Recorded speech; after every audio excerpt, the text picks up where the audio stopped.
Are all aspects of the transport industry talking enough to each other to achieve this kind of end result, if you like?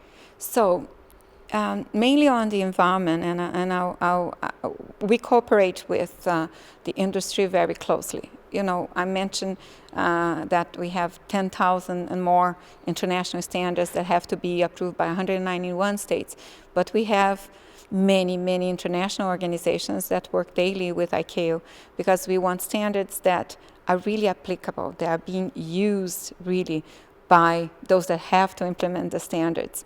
And that's vital for us, for safety, for security, and for the environment. So we have a standard that is not complied with, that would not help.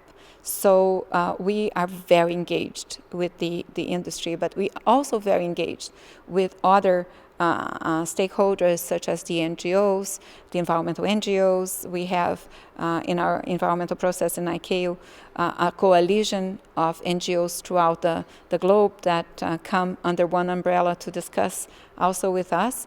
And we have sister organizations like UNEP, UNFCCC, and others where we work very close together to make sure that we have something that's cohesive, that is across the border.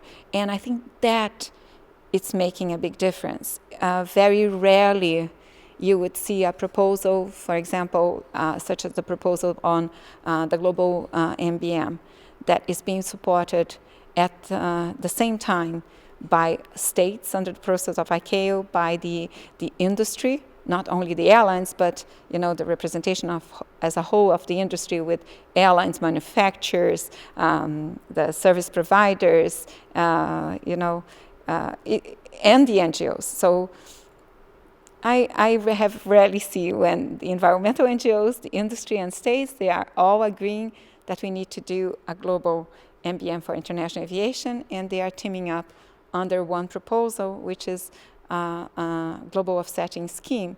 Of course, there are different views in specific areas, but it's that agreement that we have to move, and we have to move in a certain direction, that I think it's very powerful.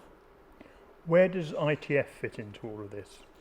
So I think ITF is an amazing forum where the transport modes can talk to each other. We are a very specific case with international aviation. So while domestic aviation is dealt by within each of the sovereign states, when it comes to international aviation, ICAO has this broad role. And it's very important that while we are taking our role, we always connect also with the other transportation modes and the overall policies that are being put forward by transport. I think maybe energy would be a good example. So if you will have to have a general policy for energy and transportation modes, we have all to sit around the table. And ICAO will be sitting around the table too for the international aviation portion of that discussion.